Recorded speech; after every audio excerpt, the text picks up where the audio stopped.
September 14, 1979. The auction yard on the edge of Corranbong, New South Wales sat quiet in the early morning except for one sound, a low, metallic groan coming from beneath the equipment shed at the back of the lot, where a rusted Chamberlain 9G tractor had not moved under its own power in what anyone could reasonably remember.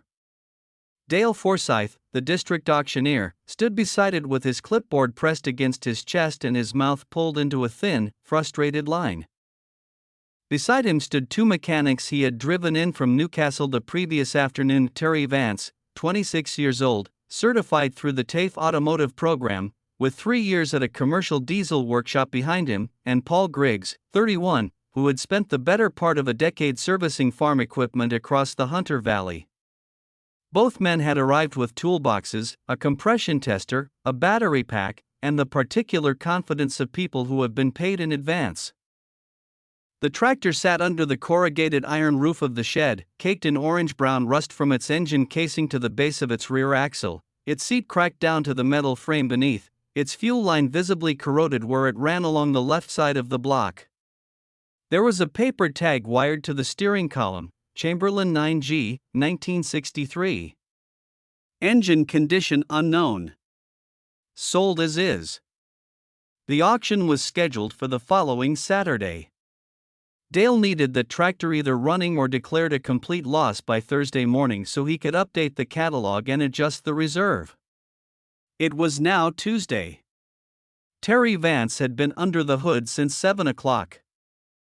He stood back, wiped his hands on a rag that was already beyond help, and said what he had said twice before. The bore is shot. You can see it without pulling the head. There's rust scale inside the fuel bowl the size of my thumbnail. The injection pump is seized, fully seized, not stiff, seized, and I'm not touching it without factory parts that'll take 2 weeks to order. This thing's a parts machine at best, Dale. I'm sorry, but that's what it is. Paul Griggs had already given up on the electrical side. He had tested the battery terminals, traced the wiring harness back 3 feet before it disappeared into corroded insulation he would not pull apart without burning something, and declared the magneto suspect without disassembling it on the grounds that it would cost more to diagnose than the tractor was worth in its current condition. He had written a figure on his notepad, $2,200 minimum to attempt a restoration, with no guarantee of outcome, and parts lead times of up to 6 weeks from the Chamberlain distributor in Sydney. Dale Forsyth looked at the figure. He looked at the tractor. He looked at the two men he had paid $180 in travel and consultation fees to stand here and tell him a machine was worthless. He was still looking at it when he heard gravel crunching behind him. Roy Cleft was 63 years old and had farmed the same 240 acres outside Corranbong since 1951. The year his father pressed the title deed into his hand and died of a heart attack 3 days later before Roy had a chance to ask a single question about how any of it worked. He had walked to the Forsyth auction yard that Tuesday morning to pay an outstanding account for a set of chain harrows he had purchased in August. He was not looking for anything. He had not intended to stop.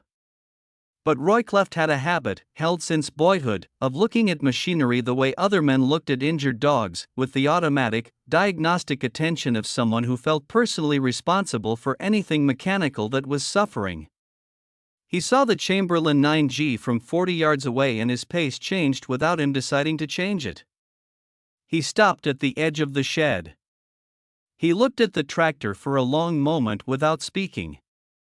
He looked at the fuel line. He looked at the angle of the engine casing where rust had tracked down from the filler cap. He looked at the rear axle seals. He looked at Terry Vance's toolbox and noted what had been used and what had not. Then he said, in a voice that was neither loud nor particularly directed at anyone specific, "She's not as far gone as she looks." Dale Forsyth turned around. Terry Vance turned around. Paul Griggs looked up from his notepad. Roy was a short man, broadly built, with hands that looked like they had been made for a larger person and then attached as an afterthought. He wore a cotton work shirt faded almost white at the shoulders, a pair of moleskin trousers with a crease of red dust along the left knee, and an old felt hat that had lost its shape somewhere around 1968. He was not carrying anything. He had paid his account before stopping. "Do you know this engine?" Dale asked, because Dale was a practical man before he was a proud one. "I know the 9G, Roy said." He did not elaborate. Terry Vance smiled. Not cruelly, but in the way young men smile when an older one says something they find gently absurd. "With respect, mate, the injection pump is fully seized. The bore is compromised. We're looking at a minimum $2,000 in parts alone, and that's if you can source them." Roy nodded. He was still looking at the tractor. "The bore isn't compromised," he said. "It's carboned. There's a difference." Paul Griggs snorted. He did not mean for it to be loud, but in the silence of the shed it carried. "We tested compression. It's gone." "Did you heat cycle it first?" A pause. "You test a cold, seized engine for compression," Roy said, without any change in tone, "and you'll read low every time. That engine has been sitting in the open for at least 3 years. The rings are stuck in the grooves, not worn through them." "That's a different problem with a different answer." Terry Vance crossed his arms. "And the injection pump? Penetrating oil in time. I've freed worse." "In how long?" "Overnight. Maybe 2 nights." Terry looked at Paul. Paul looked at Dale. Dale looked at Roy with the expression of a man who needs a solution and has been offered something that sounds too straightforward to believe. "The fuel bowl's packed with rust scale," Terry said. His voice had developed a slight edge, the kind that comes when someone younger feels their expertise being dismissed by someone without credentials. "You clean that without a proper ultrasonic tank and you'll put debris straight back through the system first time you open the throttle." "Fine mesh gauze and kerosene," Roy said. 3 rinses. Then a 4th with clean diesel. "I've been doing it since before that fuel bowl was cast." Terry Vance laughed. It was a genuine laugh, not performed, not for anyone else's benefit. He looked at Dale and then back at Roy and laughed the way people laugh at something they find genuinely ridiculous. "Mate, I've got a Certificate 3 in diesel mechanics. Paul's been working Hunter Valley farm gear for 10 years. We both looked at this tractor and said the same thing. You're standing there with no tools, no equipment, and you're telling us we're wrong?" Paul Griggs shook his head slowly, in the tone of a man being patient with someone who doesn't understand how things work. "Listen, no offense to you, but this is a professional assessment. We know what seized injection pumps look like. We know what a compromised bore sounds like. This engine is finished." Roy Cleft looked at the tractor. He was quiet for a moment that went on long enough to become slightly uncomfortable. "I'll make you an offer," he said to Dale Forsyth. "I'll buy her as is, right now, before the auction. Whatever you'd reasonably expect from a parts-only sale." Dale thought about it. $31, he said. "That's scrap metal price for the weight of iron you're getting." "That's fine," Roy said. Terry Vance watched Roy pull folded notes from his shirt pocket and count them into Dale's hand, and he said, with genuine bewilderment rather than any remaining mockery, "You're going to spend money on that thing?" Roy tucked his receipt into his pocket. He put his hat back on, which he had briefly removed while counting the notes. "I'm going to spend time on it," he said. "Money's already spent." He arranged to collect the tractor that afternoon with his son's borrowed trailer. Roy Cleft had learned everything he knew about the Chamberlain 9G engine, specifically, the 4-cylinder diesel variant fitted to the 9G from 1961 through 1966, from a woman named Elsie Drummond, who had farmed 300 acres alone west of Maitland from the time her husband died in 1953 until her son was old enough to help in 1967. Roy had worked 2 seasons on her property in 1955 and 1956, when he was trying to expand his own land and could not yet afford hired help for harvest, and had arranged a labor exchange that suited them both.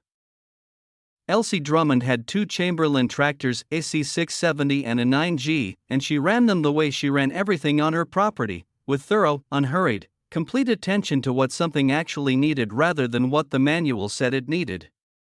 She had showed him, one cold morning in June 1956, how a seized injection pump on the 9G was almost never what it appeared to be. She had shown him the specific way that old diesel residue hardened in the pump chamber when a machine sat unused through winter, and how the specific combination of heat application and controlled penetrating oil, introduced through the bleed screw rather than the external housing, freed it in a way that no amount of external soaking could replicate.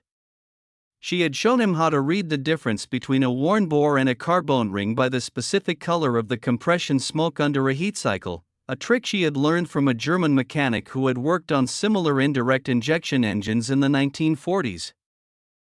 Roy had never forgotten any of it because Elsie Drummond had never explained anything twice. She expected you to remember. That expectation had made him a more careful listener than he would otherwise have been. He also remembered, privately and in a way he had never told anyone, the morning she showed him the bleed screw trick. It was the same morning he had received the letter from the bank about his first loan extension, and he had been frightened in a way he had not admitted to himself until years later.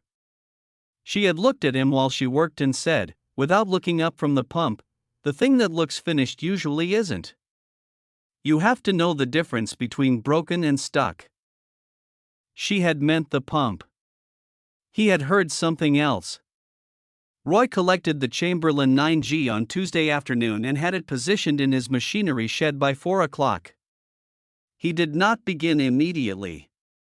He sat in a chair beside it for 20 minutes with a cup of tea and looked at it the way you look at a problem you want to fully understand before you touch it. Then he began. He stripped the tractor methodically, starting with the fuel system. He disconnected the fuel line at the tank outlet and blew it through with a hand pump, collecting what came out in a tin can, a mixture of degraded diesel, rust scale, and sediment that smelled like it had been sitting since at least 1974. He set the fuel bowl to soak in a shallow bath of kerosene in a flat metal tray and went to work on the injection pump. He located the bleed screw, a small, recessed fitting on the upper face of the pump body, invisible unless you knew to look for it, and introduced penetrating oil through it using a modified veterinary syringe his wife had saved from a livestock treatment kit, which allowed him to deliver the oil directly into the pump chamber rather than letting it run uselessly down the external casing. He applied low heat to the pump housing with a heat lamp positioned 8 inches from the surface, not enough to expand the metal aggressively but enough to help the penetrant work into the hardened diesel residue that was locking the pump rotor. Then he went inside for dinner and let the pump sit overnight. The next morning, Wednesday, September 19, he returned at first light. He applied a second dose of penetrant through the bleed screw. He waited 40 minutes, drinking his tea beside the tractor in the same chair he had used the previous evening. Then he applied the breaker bar to the pump drive coupling, not with force, but with slow, measured, increasing pressure, and after 30 seconds of resistance, the rotor moved. Not freely. But it moved. He worked it back and forth for 10 minutes, reintroducing penetrant twice more, until the pump turned through its full range without binding. He cleaned it out, blew it through, checked the delivery valves, which were intact, sitting under surface corrosion that cleaned off with a wooden toothpick and a soft cloth, and set the pump aside. The fuel bowl had been soaking for 18 hours. He drained the kerosene, rinsed it with fresh kerosene, drained again, rinsed a third time, and then rinsed a fourth time with clean diesel. He held it up to the light through the shed's open side door. Clean. He turned to the engine. He poured a measured amount of diesel fuel into each cylinder through the glow plug ports, a practice he had used on carbone engines since Elsie Drummond showed him that the fuel, given time, softened the carbon deposits that had locked the rings into their grooves. He fitted temporary compression blanks over the ports and let the engine sit for 4 hours.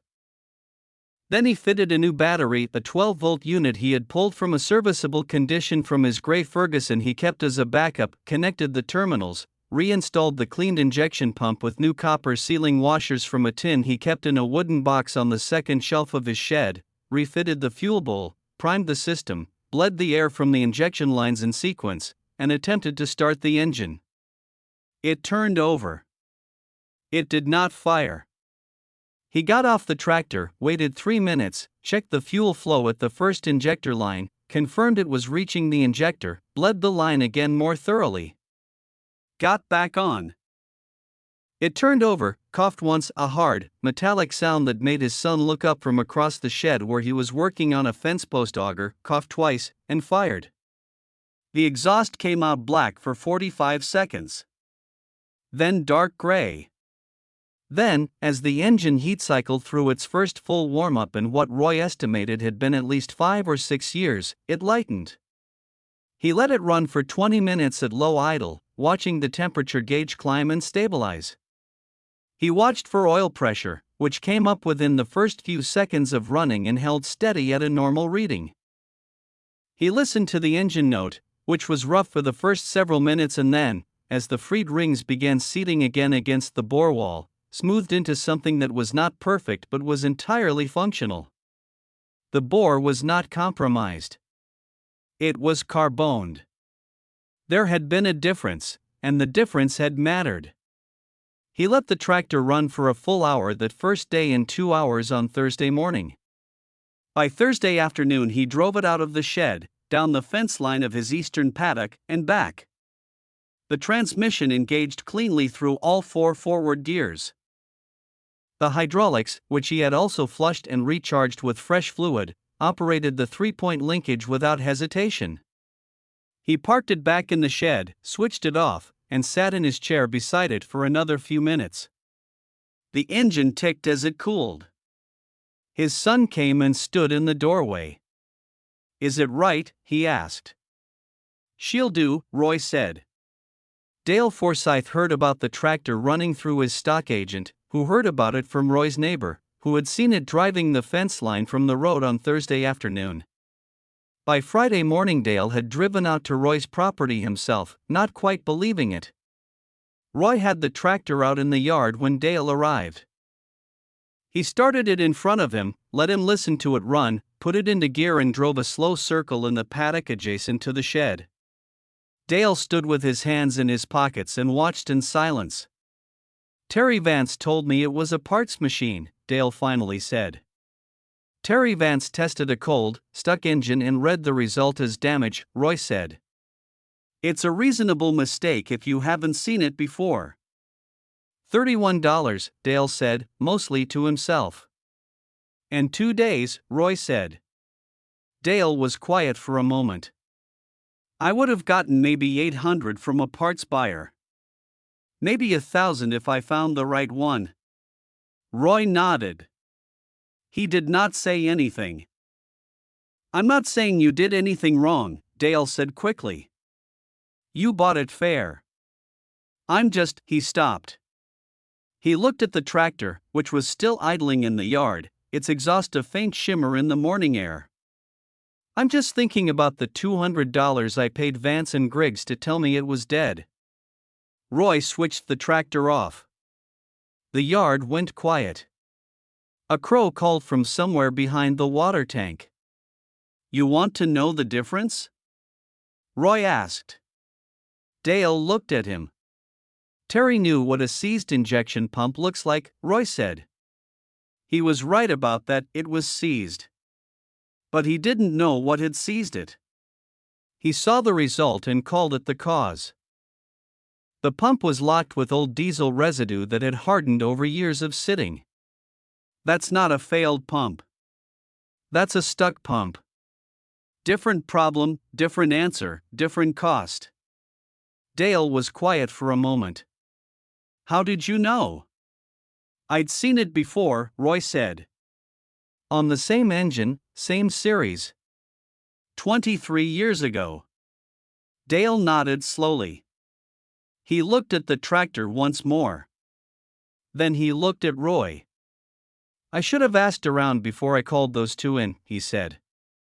You didn't know to ask, Roy said. Now you do. They shook hands in the yard. Dale's grip held a second longer than usual, the grip of a man who has just understood something he cannot fully articulate but will not forget.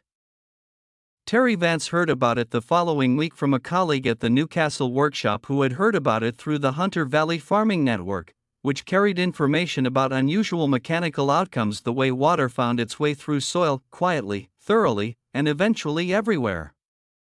He drove out to Cornbong on a Saturday morning 3 weeks after the auction and knocked on Roy Cleft's front door.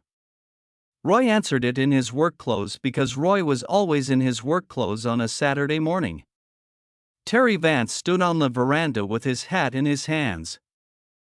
He was 26 years old and he had the particular discomfort of someone who has recently been shown that what they knew was less than what they thought. He said, plainly and without preamble, which Roy respected, I was wrong about the tractor. I diagnosed the result instead of the cause, and I told Dale it was finished when it wasn't. I wanted to say that to you directly. Roy opened the door wider. Come in for tea, he said. They sat at the kitchen table. Roy's wife brought cups out and then found somewhere else to be, as she always did when Roy was talking mechanics with someone, because she had learned over 30 years that those conversations went better without an audience. Terry asked Roy to walk him through what he had done. Roy did, in plain and complete detail, omitting nothing. Terry listened the way Roy had listened to Elsie Drummond, with the stillness of someone who understood they were receiving something they had not paid for and could not have gotten elsewhere. When Roy described the bleed screw technique, the specific entry point for penetrating oil, the reason it worked when external soaking did not, Terry set down his cup. That's not in any service manual I've read, he said. It wouldn't be, Roy said.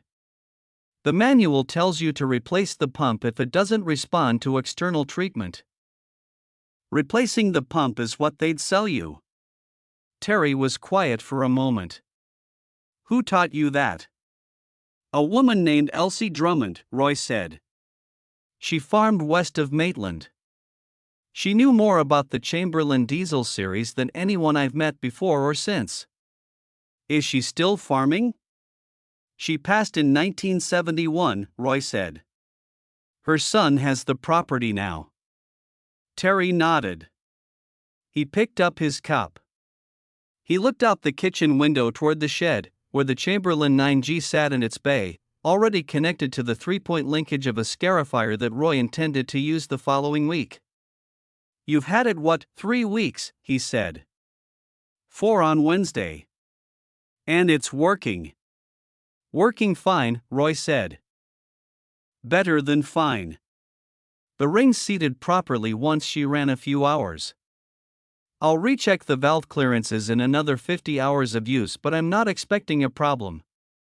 Terry Vance shook his head, not in disbelief, but in the specific way of someone recalibrating. I would have written that engine off without a second thought, he said. I genuinely believed it was gone. I know, Roy said. He said it without any satisfaction, which was the thing that stayed with Terry the longest afterward. You were working from what you'd been taught. Nothing wrong with that. You just hadn't seen that particular thing before. Roy Cleft ran the Chamberlain 9G on his property from the autumn of 1979 through the harvest of 1997-18 full working seasons. He used it primarily for cultivation work on his northern paddocks, where the soil was heavier and the load demands on a tractor were constant and unforgiving. The engine, once the rings had fully seated after the first month of running, proved entirely reliable. Roy adjusted the valve clearances twice across those 18 years. He replaced the fuel lift pump in 1984, which was a normal service item and not a sign of anything wrong with the machine. He replaced the front wheel bearings in 1988. He replaced the seat, the original cracked metal seat, with a rebuilt unit he sourced from a clearing sale in 1991. He kept a small handwritten log in a notebook stored in the shed, recording service dates and observations. The entry for September 18, 1979 read, Chamberlain 9G. Purchased as is $31. Injection pump freed, bore carbone not worn, fuel system cleaned. Ran first time second attempt. Engine good. That was all he wrote about the restoration. There was nothing else that needed saying. The tractor was still running the season Roy's son took over primary management of the property in 1997. His son, who had watched his father diagnose and restore the machine and had absorbed, through 18 years of proximity, a significant portion of what Elsie Drummond had taught Roy in 1956, continued to use the 9G for light cultivation work until 2003, when it was finally retired not because the engine had failed but because the hydraulic lift cylinder had developed a leak that, given the tractor's age and the availability of more modern equipment, no longer made economic sense to repair. Even then, Roy's son did not sell it for scrap. He parked it at the back of the shed beneath a tarpaulin, on the grounds that a machine that had run for 24 years on a $31 investment in 2 days of his father's time had earned the right not to be cut up for metal. He also suspected, privately, that if anyone ever needed to know how to free a seized Chamberlain injection pump using a bleed screw and a veterinary syringe, it would be better to have the original engine available as a reference. Terry Vance went on to become one of the more sought-after diesel mechanics in the Hunter Valley.